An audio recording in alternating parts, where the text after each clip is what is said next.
Greetings, Legionnaires, and welcome to the Wrestling Legion podcast. I am Nick the Geek, coming to you today from my palatial mansion in the Alps, and I am joined by my partner in crime, the Joey Styles to my Tony Schiavone. I am joined by Sai. Sai, how the hell are you doing?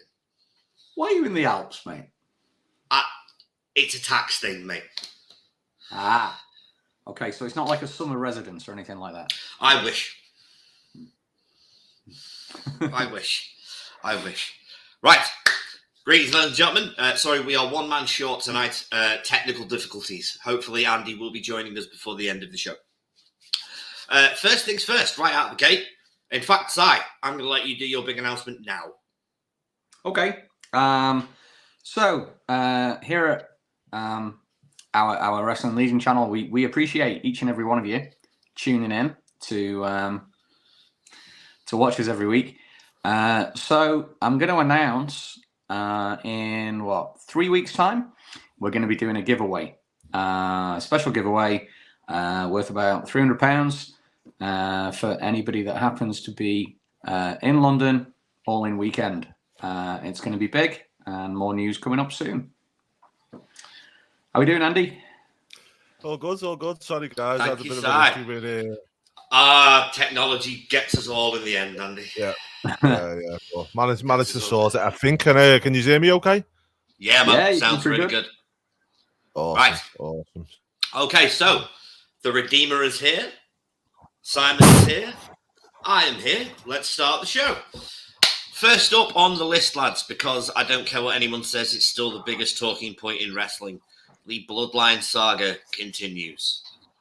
Now, Andy, I'm going to come to you first with this because I was watching our friend Jimmy the other night, and he was having a very interesting conversation about the fact that there are a lot of people now hating on people for liking the Bloodline because they said it's going on too far, it's lasted too long, the storyline should be done now. As somebody who, like myself, thoroughly enjoyed this storyline from start to finish so far, what would you say to these, quite frankly, idiots? Give it about another month, and if it's not, or a month or two, if it's not over, then start getting annoyed, because I feel like we're really at the ends of this now. Yeah. I wasn't at the point at WrestleMania. I wasn't at the point with Sammy because we knew we still had the Usos part, etc. But I can't see how they carry this on much longer than what it is now. I think we are at the end of it. And as long as we keep seeing the progression like we've seen, let's not forget in the last, we had WrestleMania, then we had a bit of a break because Roman has his break, etc. Then we had the Jimmy and Jay bit. Then we had the Usos versus the Solo and Roman. That's done. Now we're getting Jay, and then we should be at the end. Yeah, so we have progressed. We have progressed the storyline, but massively. I can see why people are getting fed up with it because. But all I say to them people is, if it's not over by September time, maybe drag it out till Survivor Series, then I'll be getting frustrated. Okay, interesting. I'm glad you told us that. Right, so as I agree with Andy, we are coming towards the final chapters of the Bloodline story. I think it's been fantastic. It's probably been the best story WWE have told in at least 30 years. I myself don't see Jey Uso as the guy to take the belt off Roman. Everybody knows who I think the guy to take the belt off Roman is. We're not talking about that. If it's going to be Jey, how do they do it? Right. Firstly, just to touch on what you were saying before, you're saying there's a lot of idiots detracting from the Bloodline story. I make it a lesson in life never to argue with an idiot because either way, you don't win. There's always going to be people that are detracting from their second favorite company. I think we get a lot of that. And ultimately, you've got to get the right time to end this. I mean, it's been so red hot. But if it goes on too long, it's in danger of becoming like NWO 2000, when we all stop giving a damn. So it's got to be ended at the right time. And the right time to do it would be by giving Jey the belt. But I'm like you, I don't think Jey should get the belt unless he's transitional. But then let me ask you this, Si. do you feel like Roman has to lose the belt for the story to end with the bloodline? Not Roman's story, just the bloodline story. No, I don't. But I do think that at this point, whoever beats Roman is literally going to be down in the history books for ending the longest reign of the modern era. So it needs to be someone who can really benefit and has got a good 5 or 10 years in front of them to kind of, benefit off that. Like Jericho when he beat Austin and Rock in the same night. It's that kind of brag that somebody can run with and make it mean something. I don't think Jay's the right guy for that. But if you are going to give it to Jay, maybe you do it at SummerSlam and then you have Priest cash in straight away or something like that. But then if you're going to do it like that, it kind of makes no sense. So, I mean, I think you just keep the belt on Roman for now. Where it ends, I don't know. It's a fair point. It's a fair point. Andy, if you could reinsert Sami Zayn. David. Hello, David. If you could reinsert Sami Zayn into this, would you? No. No. Why? No.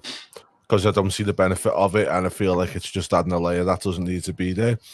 I feel with the bloodline story now, it's been really perfect up to now. There's been a few ups and downs out the way.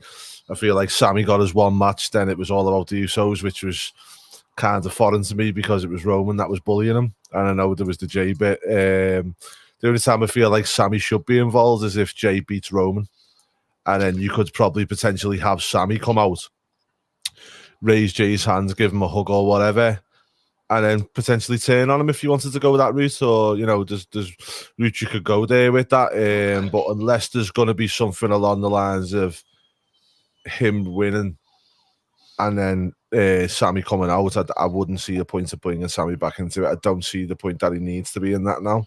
I'd agree. I mean, the only other thing that you could potentially do is if Jay gets beat by Sammy, you could have by Roman, you could have Sammy come back again and say, well, I took down the Usos. I think I haven't finished with you yet, and going back after Roman if you wanted to do that. But if you're going to do that, Sammy's got to win it. Yeah, this is true. It's a very good point. Right, moving on from the bloodline, because that's just, I think we've said everything over the last few weeks we can say about the bloodline story. It's just come to the point of, let's see how they're going to end this. Let's see where the final chapters play out. And for me, the only question left is, will Roman still be champion when the story is over? I think he will. Yeah. Yeah. Would you guys agree? Yeah. Si? Yeah. Yeah. Okay, so moving on. Over to AEW, gents. And last night, the Owen Hart Cup finals were done and dusted. And I was very happy with the winners. Because I did not see one of them coming. I honestly thought they were giving it to Punk. And I really like Willow Nightingale, so I'm over the moon for her. I think she's a breath of fresh air and happiness in a world that can be a little bit miserable sometimes. So it's nice. But, Si, I know you're a big Ricky Starks fan. Were you surprised that they put him over Punk? And where do you... Adam Cole didn't really do anything with the Owen Hart. Do you think Ricky will? I mean, there are those that argue it's not something that you do something with. It's just, in memoriam. True. But, I mean, regardless of whether he does anything with the trophy, whether we ever see it again, it's the biggest win Ricky Starks has had. Like myself, I've been a fan since his time in the NWA, back on the old Power Show when it was good. Yeah. And he deserves this, and it's good for Punk to put him over the way he did. The way they did it was believable, it's credible, it doesn't hurt Punk, and it literally gives Ricky a long overdue push. As to where he goes with it, like I say, I tend to think the trophy might just be left in the background. Same with Willow. But we'll see. Let's see. Andy, do you see a good, significant push for these two now? Or do you think... No? Okay, please explain. I do feel like Willow's just not there yet. I think the only push she may get is the Ring of Honor title. Yeah, I I'd be happy with that. Yeah, I think that's probably the push for here. And as for Ricky, no, don't really see much there either. Really? See maybe a TNT, maybe or something along them. Well, to find a push because he's a well-known AEW star already. Okay, he's mixed around with these people for a while. So I'll rephrase. Do you think this will help elevate him up the card? No. All right. No. That's fair enough. I think the win over Punk might, but not the actual winning of the tournament, sadly to say, because it doesn't really mean anything, does it? No, this is very good. Which is probably why they done the whole cheat to win thing, because that's the story coming out of it, isn't it? And sadly to say, I think that's more of a story than the actual tournament win. Quite possibly. You're probably right there. I don't know though. Like, for me, Ricky's always been Willow got high praise for her work for the best women's wrestler on the planet. Yeah. Okay, nice. I can't pronounce that last word because I'm an idiot, but right. But no, I think Ricky's probably going to settle into the international title division. And I could see him as a heel facing Orange Cassidy. And I think Ricky's a better heel than he is a face. I always enjoy heel Ricky starts because he's very cocky. And cocky people are better as heels, just my opinion. So I'm excited to see where he goes from here. I've always been a big proponent of his. So for me, it's more of a giant question mark. But we'll see where it goes from there. But sticking with AEW, Andy, you told us a story yesterday. Yes, I did. And would you like to retell this story for the people at home? Yes, so I was sitting in the car with baby Andy, our little Ashton, and we were talking about All In, because Ashton's actually joining the Legion Boys on the trip, isn't he? Yes, he is. Which he's very made up about because he always wants to be part of the Legion, so should you. And then he turns around and he says to me, he says, Dad, I'm really looking forward to AEW, and I like watching AEW because it's on ITV, so it's a lot more accessible in the UK, isn't it? AEW than WWE. I mean, obviously we watch WWE as well, but AEW is just dead easy because Ashton can watch it in his bedroom, etc. He goes, but he said sometimes I do find myself sitting there, Dad, and I'm watching matches and I'm thinking to myself, well, what are these two fighting for? And I said to him, what do you mean, son? I said, you mean belts or something like that? And he said, no. He said, well, if you're going to fight somebody, it's normally because you've had an argument with them or because you don't like them or something like that. He said, sometimes in AEW, I just don't know what they're fighting for. Out of the mouths of babes. Simon, this is something you have been ranting at me about since AEW's inception. And to quote yourself, where's the storyline? The floor is yours. It's one of those. Okay, so there is now, I think we're in the golden age of wrestling where there's something in wrestling for everybody, right? If you prefer all in-ring action with no story, you've got companies that will cater to you. If you prefer all story with a limited amount of in-ring action, you've got companies that will cater to you. If you prefer a mix, there are shows that are catered to you. If you prefer big shows, little shows, foreign shows, domestic shows, there's literally something for everyone, right? Which is such a good thing. However, with it comes that tribalism. The tribalism that even a veteran fan of 44 years like myself, it kind of sucks the fun out of it at times. Where whenever there's something good, you get the other side trying to pull it down and tear it down, like you were saying before. And that isn't good for wrestling, okay? But putting that to one side, the fact that we've got so much available, we all just need to just enjoy what we enjoy and not criticize and act like kids and tear people down for liking something different. What was the original question? Where's the storyline? So when it comes to watching things that are just in ring, personally, I prefer an entertainment heavy show to a sports heavy show. So you will watch it and people will watch And like Ashton did, they'll be like, where's the story? Yeah, and that's because the way it's delivered. AEW delivers its storylines more kind of either subtly or hinted at or as narrative or not on the main television product.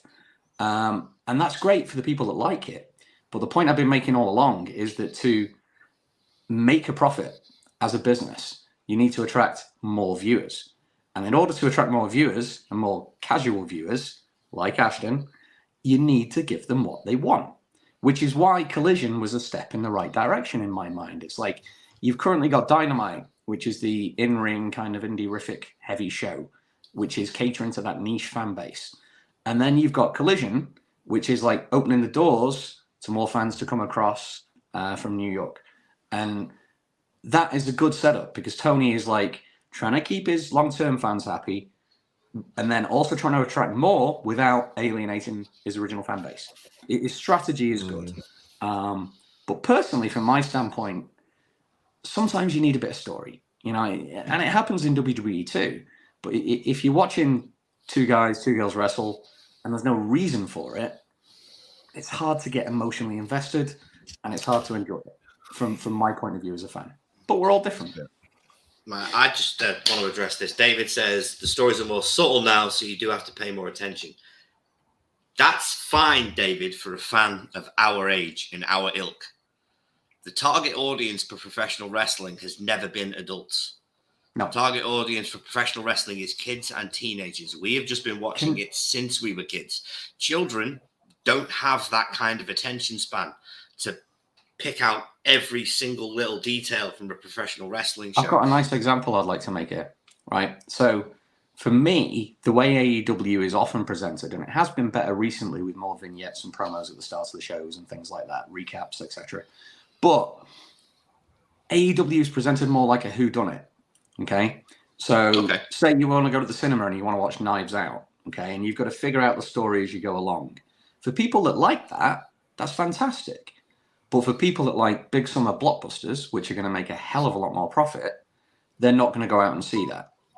That's why you've got to get that happy medium, which is what I think TK has done by kind of splitting into two shows. Andy. Yeah, I think David makes a good point there when he says AEW is more subtle. It is, and that's probably the problem, David. It's good for, and you know, don't get me wrong, I like it, and you know, we've all sat here and discussed some of the subtle ways that they've done certain things and stuff, and us as fans like it. But one thing I always try and do is detach it from what I like and think of the masses out there.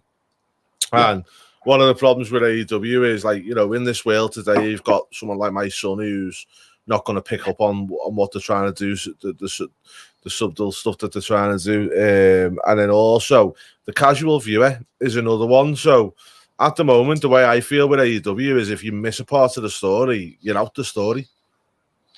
I will use, you guys aren't going to get this, but some nerd out there will. There's a show out there called Gundam Wing. It's an anime from the early 2000s.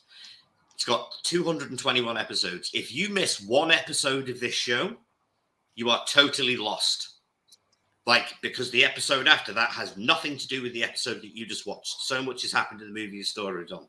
I completely agree with you. Dynamite especially moves at such a fast pace that nothing gets time to marinate. Sorry to interrupt. Please continue.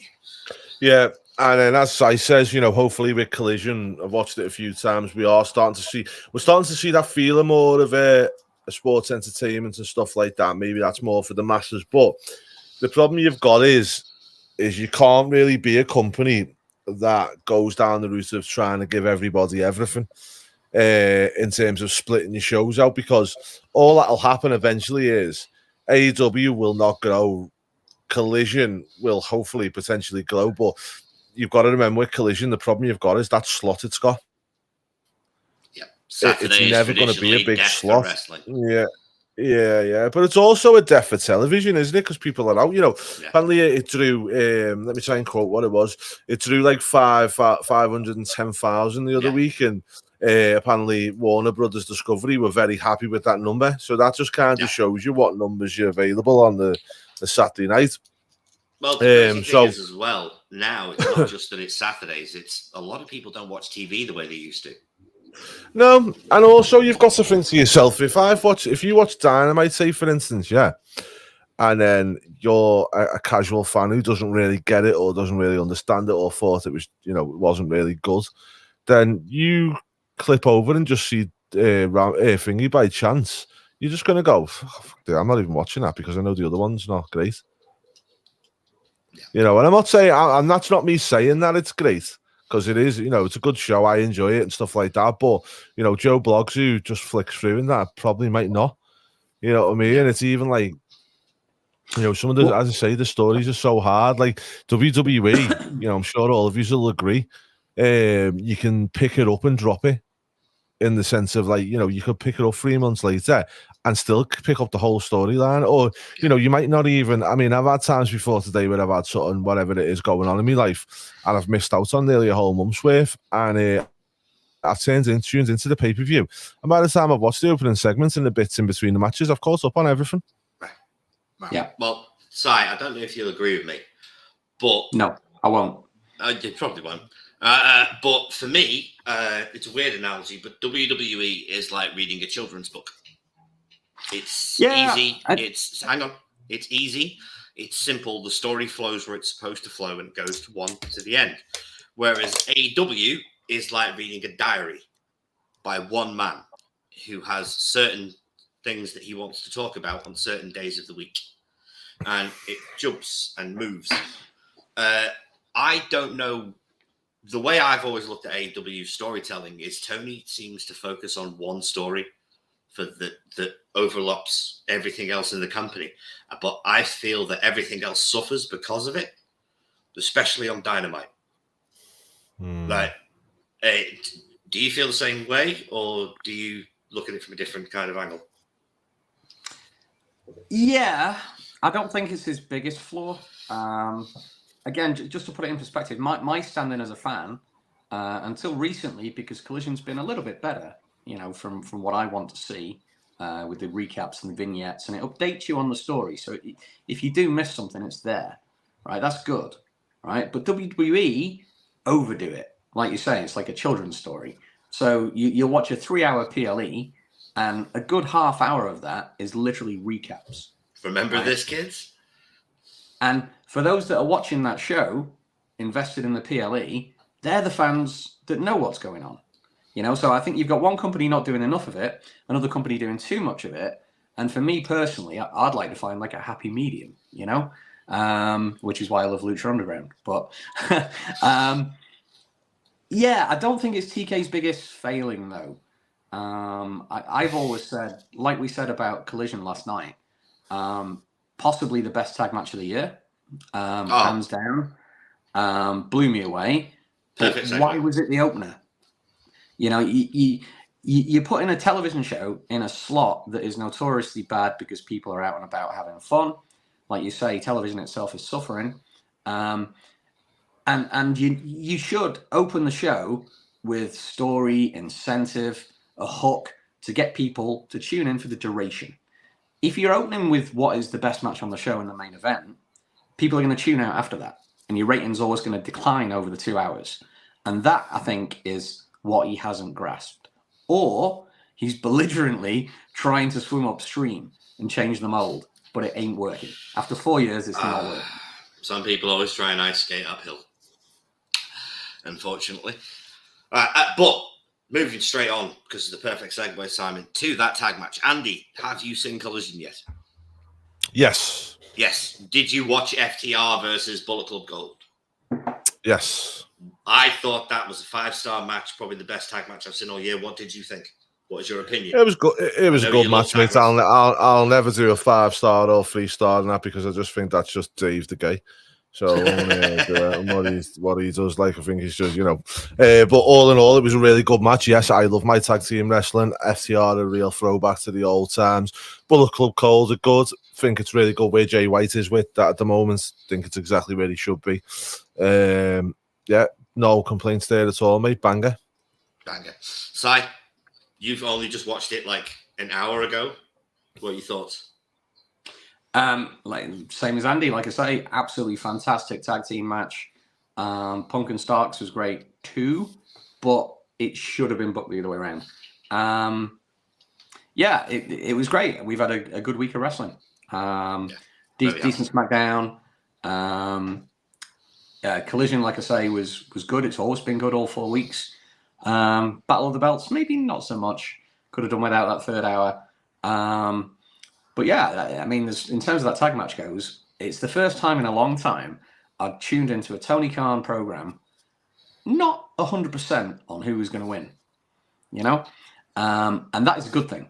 Yeah. When he breaks the formula, gets you guessing, so you get a surprise either way.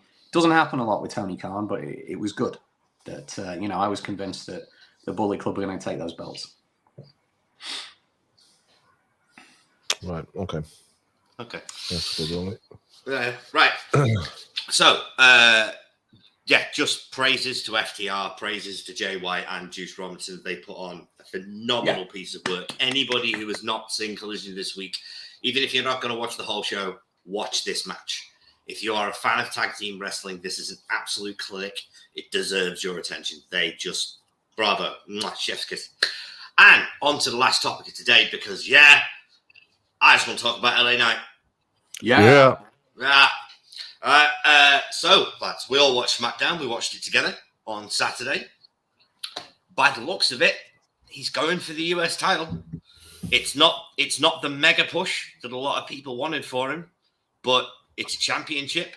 It's a championship. Whoa. Hang on a sec. It's a championship I believe he can do wonders for in raising its prestige again.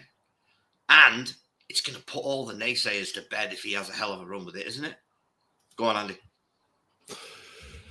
It's not the push everyone wanted, but it's the push he needs. Nice Batman reference. Nice. I like to say that there's times when a wrestler is used to elevate a belt, and there's times when a belt is used to elevate a wrestler. Agreed. And it's the time for somebody to take that belt and make it mean something again. Steve Austin started out with the US belt, then the IC belt. The Rock started out with the IC belt. It's the perfect place for him to start and see if it's a short-term pop that he's getting or whether it's sustainable. I think it's sustainable, but it's a damn shame that he didn't get this opportunity 10 years ago. Because what's happened is he's kind of wasted 2 years or so in the company, doing everything that Triple H asked him to do in NXT, doing everything that Vince asked him to do in WWE, regardless of what he felt about it or whether it was good or bad. He's a team player and he's done what he's been told to do, and it didn't work. And then what did they do? Eventually, after wasting that 2 years, they've gone back and they've let him do what he does, what he got over as in Impact, in NWA, and he's been himself. And he channels Flair, he channels Rock, he channels Austin, puts it all together, pulls out a veritable cornucopia that is just absolutely fantastic. And now he's in his zone doing what he's doing. Give him that belt. Push him to the moon, because the guy's in his 40s and he's probably only got a couple of years. So pull the trigger now and just milk it for all it's worth. Agree. As you just mentioned there, there's been a lot of conversation online, unfortunately, in the Twitterverse about LA Knight ebbing The Rock, ebbing Stone Cold Steve Austin. Ric Flair hasn't brought up that often, but I think that's a good reference. My opinion on this is wrestling was built on rip-offs. Hulk Hogan completely ripped off superstar Billy Graham. Ric Flair completely ripped off Nature Boy Buddy Rogers. If it wasn't for people taking from the past to help create the present, professional wrestling would not be where it is today. 2 points. Firstly, okay, like you say, it's all been done before. When you've watched as long as we have, you've seen it all before, right? Secondly, what annoys me, again, back to the tribalism, if I can have a mini rant, is the same people in the Twitterverse that are constantly saying, oh, he's just doing what The Rock did. You know, these are the same people that are cheering on Ricky Starks for the same reason. It's hypocrisy. You can't have it both ways. No, agreed. It drives Andy. I'm going to let you go on this because I know you're a big LA Knight fan, and I know that you don't really have an issue with him having elements of The Rock or Steve Austin in his character. So please have at it. No, I mean, at the end of the day, they always say that everybody is a rehash of somebody. You know, even Kevin Nash is just a rehash of Big John Studd. You know, if you want to turn around to say that, if there was no Big John Studd, there'd be no Kevin Nash, so he needs to shut up. Because I know he's been the one that's really gone to town on it. Yeah. But, you know, LA Knight, yeah, so what? At the end of the day, he's not trying to be The Rock. He's not trying to be Austin. He's trying to be LA Knight, and he's doing a bloody good job here. And, you know, maybe they should have looked at this beforehand and somebody else should have done it if that was the case, because they could have. Nobody has. So, you know, and then also with regards to the US title, I feel like at the moment, the belts are both the too far ahead with both belts. They probably didn't anticipate for LA Knight to get over as well as he has done. You know, he's really got over. And if we look at the old days, you used to always Macho Man Randy Savage, Bret Hart. People always went through the IC title before they got to the main title. Yeah. You know, and if you look at Gunther's had one hell of a reign with the Intercontinental, and he, you know, I'll guarantee he'll be fighting for a world title next year once he gets rid of Honky Tonk. So why not give LA Knight the US? Let him have a run with that. Show he can carry a belt, a title. You know, if he can make that title more prestigious, it just gives Triple H more ammunition to say, okay, this guy's got it. Let's make the next move. You know, because obviously Austin Theory hasn't. I think that was the plan with Austin Theory. It hasn't worked out with him. So, you know, I think after Kofi and Big E, you've got to put people through that middle title first to have a bit of an idea of whether they're going to still get over or not. Because, like, people love LA Knight, people loved Big E, but then Big E got the title and he didn't do anything with it at all. Kofi Kingston won the title, done nothing with it. Sadly, you have these stories, and it's kind of like, okay, we'll put this other belt on him. If he's still hot in 6 months or 3 months or whatever the time may be, okay, you know, we're going to have to do something with this lad now. I like your thinking. Can I just add to that? I think that I get what you're saying and I get the logic, but I think that is Triple H's mistake. You know, you've got a guy like LA Knight, the age he is, who was getting super over before WrestleMania. And then what did they do at WrestleMania? They used Shane McMahon. And then on Raw, LA Knight was there. They didn't use him. And it stalled until eventually, 3 months later, the storylines have got caught up and he's got a spot to give him a push. It should have happened 3 months ago, 4 months ago. Back at the Rumble, he should have beaten Bray. You know? I don't think Triple H has reacted organically quickly enough to the rise of LA Knight. I don't think he was allowed to. I don't think he was allowed to either. I think the things still have to go through Vince, etc., like that. And I think Triple H is playing a blinder.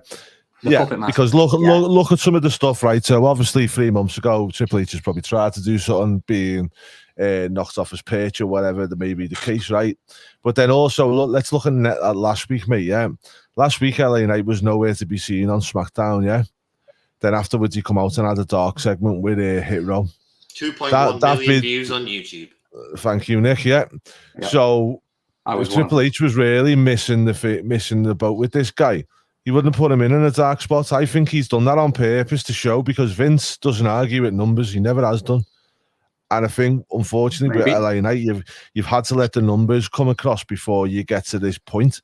And I think by, you know, because also it had the desired effect, because, you know, last week he wasn't in the US title picture. He wasn't doing much else.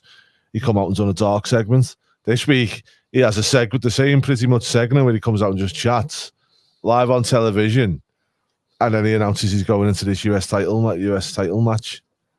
You know, an eliminator, whatever it may be. So it's like, okay, so somebody's obviously paying attention now, and I don't believe that's Triple H. You know, there's loads of stories about Triple H trying to manage Vince's expectations, organically get him to agree to things, and you know, that makes sense. That makes a lot of sense. For me, and I'm going to quote Jim Ross, talent always gets over when it's playing itself with its volume turned up to 11. Yeah. The Rock was playing himself with the volume turned up, so was Steve Austin.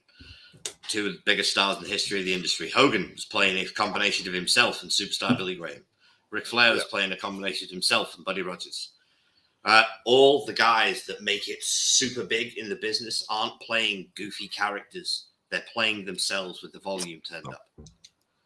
Roman Reigns is Roman Reigns, just with the volume turned up. Seth Rollins is Seth Rollins, just with the volume turned up. That's why they're successful. That's why they're doing so well.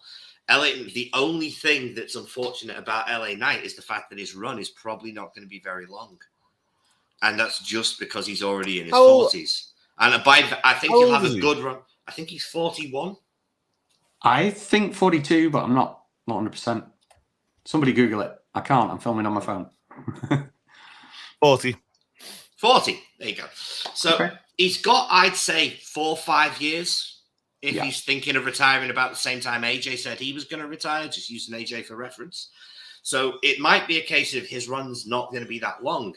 But if you look at Steve Austin and The Rock's run, The Rock was only there for 6 years. Look how much money he made for the business. This, I honestly believe, and it's just a gut feeling I've had for years since I first saw LA Knight come out in Impact Wrestling as Eli Drake with the Masters of the Universe outfit on. I literally have just thought he has it. If you put him on the biggest stage, let him roll with the ball, this guy will take it home every time. And I remember watching Eli Drake win that gauntlet and take the world title. And at that point, I'm thinking, whoa, why have they done this? You know, some of the names that were in that match, I can't remember, but people like Brian Cage, Bobby Lashley, Moose. Drew Galloway. Yeah. You're thinking, why Eli Drake? But then as the weeks went on, you saw why. And he owned it and he made it his. And he'll do the same again with the US belt. I mean, the one thing you got to say as well is he's not far behind Cody in terms of his merchandise. Is probably whereabouts he is. Cody's maybe a bit further along in his story because obviously he got the mega push from the start. But why would you put it behind Cody and not be, when you've got LA here? If he can get over in the next year or so, I think age is irrelevant, really, isn't it? Well, if you look at it this way, like, simple fact is Cody's on Raw. So they've got their big super baby face for Raw. They don't have one on SmackDown. No. Like, who's the super baby face on SmackDown? Anyone? Drew. Jay, currently, yeah. Drew's on Raw. Currently. Yeah, Drew's or Drew. on Raw. Drew's on Raw. Drew's on Raw. Have to go. That's a good point. So, like, Jey Uso, and that is not knocking the guy, but circumstantial. Jay wouldn't be the biggest babyface if he wasn't in the Bloodline saga. Let me ask you about this, right? And I know I'm slightly biased, but for the first time since the promo on SmackDown, seeing LA Knight get the start of that big push, I can see WrestleMania in 2 or 3 years being main evented by LA Knight versus Dominic Mysterio. Are you with me? Mm-hmm. Okay. Roman and Brock, Cena, they're all retired. Who's the biggest face and heel coming up? Could happen. Telling you, mate. Do you know what? It's not even a joke. Like, Dominic Mysterio is going to be something massive. Dominic really is. There's only one person, and I'm going to use this to segue to our next little topic. There's only one person in wrestling that gets more heat than Dominic Mysterio, and that's Don Callis. Has everybody heard what happened at Triple Mania last night? Yeah, he got choked out, didn't he? Somebody jumped him. He's busted his ribs, I believe. Yeah, he got all his lip and stuff. Split his lip, put him in a chokehold. A fan did at Triple Mania last night. Was it Vampiro? No, it was just a random fan, surprisingly enough. You would have thought he was filming a thing where Kenny was on the again. AEW where that's bloody best. The Kenny Omega Don Callis story was continuing on AAA. Kenny's on the floor, Don kicks him, and then a fan just jumps from nowhere and goes, just whacks him up. Just ridiculous. The fact that it is 2023, gents, and there is still a performer going that can draw that much heat is remarkable to me, because that's the type of thing you heard about in the early 90s and the late 80s and before. Yeah, but realistically, mate, just in the defences, Mexico's probably still in the early 80s, going to 90s. You're not going to get an argument with me on that one. I think we need more like that. It's like when Max Caster got his knuckles wrapped for, certain political comments in his raps. Yeah. To hell with it. Do that controversy. Do it. If people get offended, screw them. Well, look at DX in the late 90s. DX nearly got WWE kicked off the air until the network saw the ratings that their segments pulled in. And then they were like, do more! Just do more of it! which Yeah. it will happen again if you let. Eric Bischoff's right in that respect. Controversy breeds cash. Yeah. It's Too many it Karens. really is. Too many Karens. Right, gentlemen, it is that time of the day. So, have either of you fine gents got anything you would like to talk about today? Nope, not for me. Si, any plugs? Any things? Only what I've said already, just to refresh for anybody who wasn't watching before. I'm away the next couple of weeks. When I return in 3 weeks' time, we're going to be announcing a big prize giveaway that you're going to want to be involved with. There is around about £300 worth of special tickets going to be available. More details in a couple of weeks. Okay. Well, Legionnaires, thank you so much for joining us. I've been Nick the Geek. That's been Andy. That's been Simon. If you made it to the end of the video, please, must be worth leaving a like, and please subscribe to the channel and join the Legion. It's a massive help. It's the only way the YouTube algorithm knows we exist. But while I get this set up, see, this happens every week. I think I'm going to do the outro right, and then I forget to do the outro right. So, gentlemen, bye-bye.